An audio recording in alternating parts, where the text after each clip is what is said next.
Olá, bom dia, boa tarde talvez. Eu sou Patrícia, eu trabalho na Superintendência do IBAMA de Alagoas, no Núcleo de Prevenção e Atendimento a Emergências Ambientais. Trabalhei bastante nesse derramamento de óleo de 2019, então acho que por isso, democraticamente, eles me escolheram para falar um pouquinho das nossas ações realizadas aqui no estado de Alagoas. Vamos lá. Bem, a gente começou as ações em setembro, elas foram intensificadas em outubro e até perto do Natal a gente tinha equipe de campo ininterruptamente. Foi retomado em janeiro, onde foram feitas algumas vistorias ainda em 2020, e em 2021 uma vistoria por conta de uma demanda de óleo recorrente. Para vocês terem uma ideia, em 16 de outubro, 12 dos nossos 15 municípios do litoral alagoano tinham a presença de óleo. Como a nossa equipe é pequena, a gente contou com o apoio de pelo menos 20 servidores do IBAMA que vieram de vários estados. Eles vinham se revezando, não eram todos ao mesmo tempo, mas eles foram de valiosa ajuda que sem eles a gente não teria conseguido. Por conta disso, a gente conseguiu manter equipes no litoral sul e no litoral norte e uma equipe de monitoramento aéreo por um bom tempo. E além disso, a gente teve 15 brigadistas que vieram nos ajudar na limpeza das praias. Bom, como atividade principal foram as vistorias de monitoramento e limpeza de praias. Como eu já falei, a gente manteve equipe tanto no litoral sul quanto no norte. As vistorias podiam ser de 1 a 2 vezes por dia, depender de maré, a depender da necessidade. A gente teve equipe terrestre, a equipe aérea de monitoramento, ela no momento mais crítico ficou ininterruptamente por uns 10 dias, depois se tornou um pouco mais espaçado. No primeiro momento, a gente chegou para avaliar o grau de acometimento do óleo nas praias, né?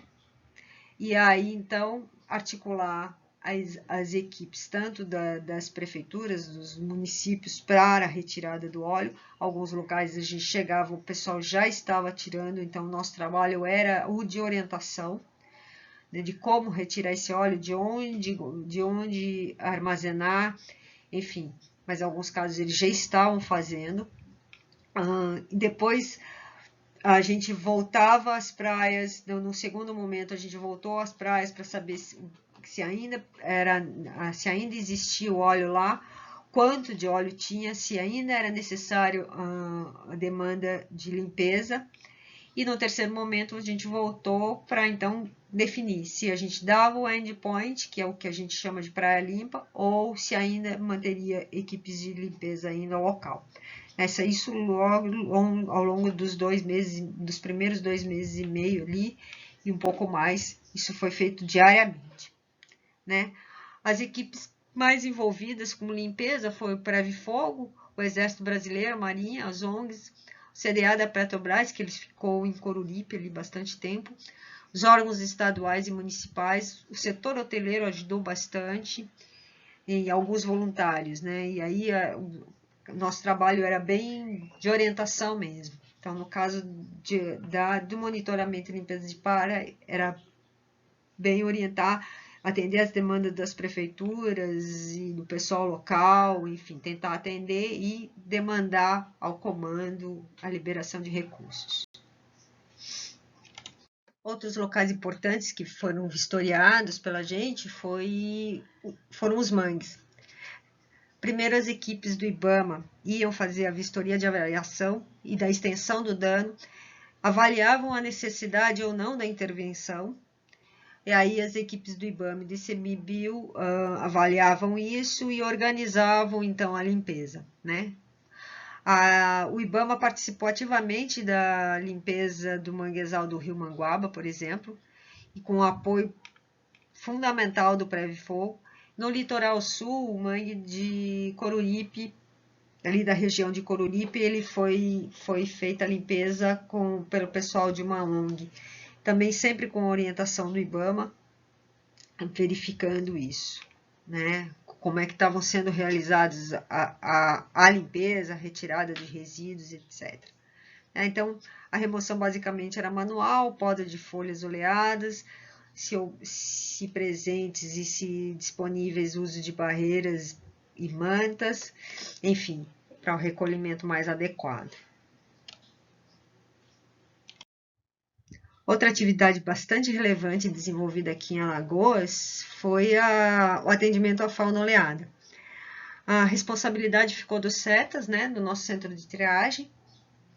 A gente tinha uma equipe fixa, que eram de analistas, um analista, um técnico do IBAMA, um motorista, uma viatura e os veterinários do IMA, que nós temos um acordo.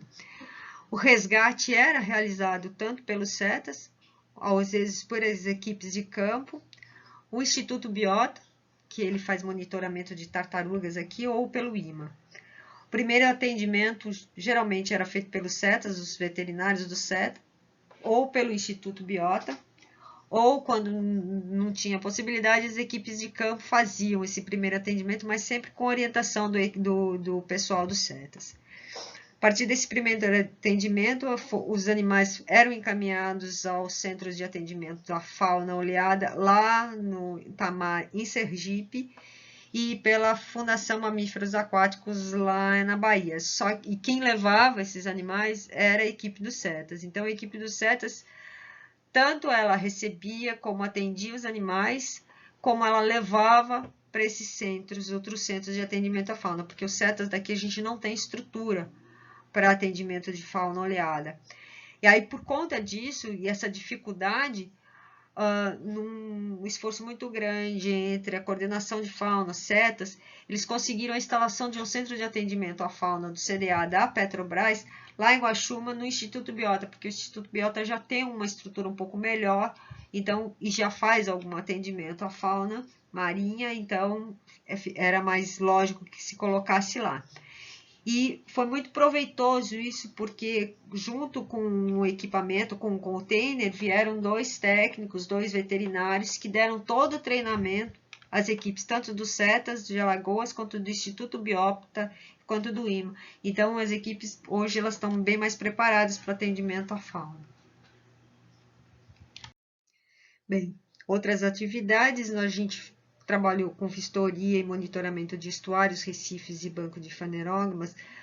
A gente fez ou por embarcação só pela superfície, ou embarcação e o uso de mergulhadores. Aí os mergulhadores eram do ICMBio, da Universidade Federal de Alagoas, Marinha, Corpo de Bombeiros e militares.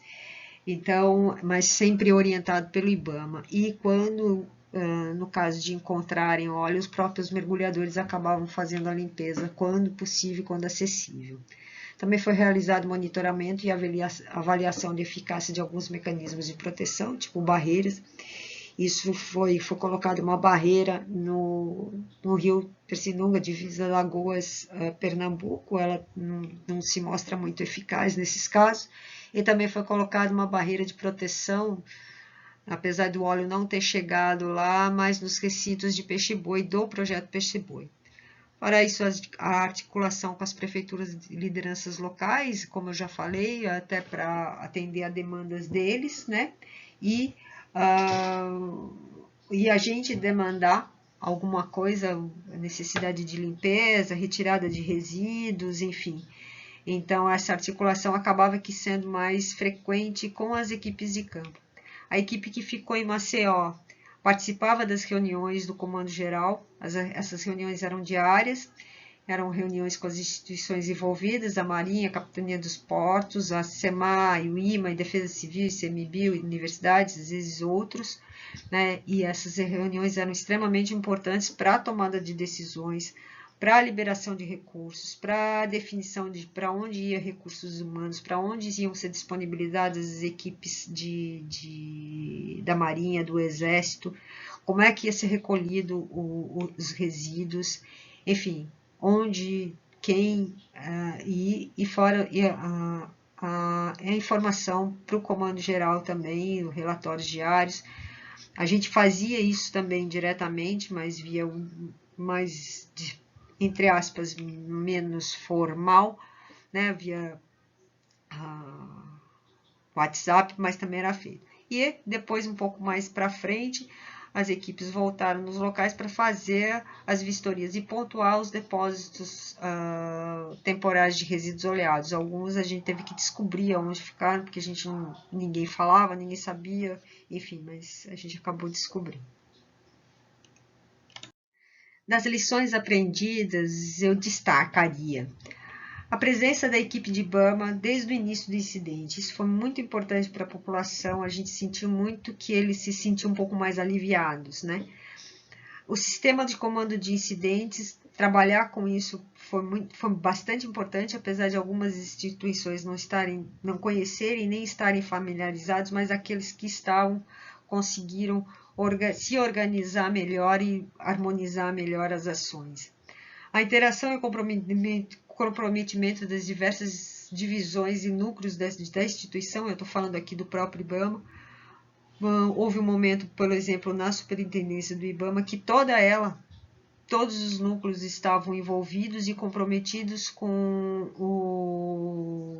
o acidente, não só a área técnica, né, setas e técnicos, mas também a área de compras, de finanças e outras áreas que acabaram se envolvendo e trabalhando, ajudando bastante. O estreitamento das relações interinstitucionais, isso sempre é bastante importante. O desenvolvimento de tecnologias para o envio de dados das equipes de campo para o comando. No começo a gente fazia os relatórios compridos, demorados, e sempre no final do dia, às vezes não dava tempo de entregar naquele mesmo dia, então ou havia atraso, mas depois foi disponibilizado, foi desenvolvido um sistema que acabou nos facilitando, e aí o comando tinha em tempo real a ideia de quanto óleo ainda tinha, onde estavam, então isso foi bastante importante.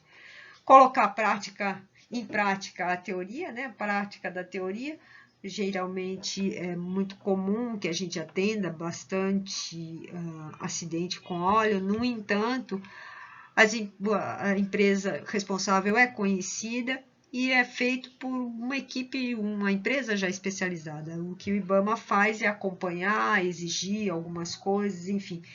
Mas nesse caso a gente teve que botar todo o conhecimento adquirido aí em prática, e isso é extremamente importante.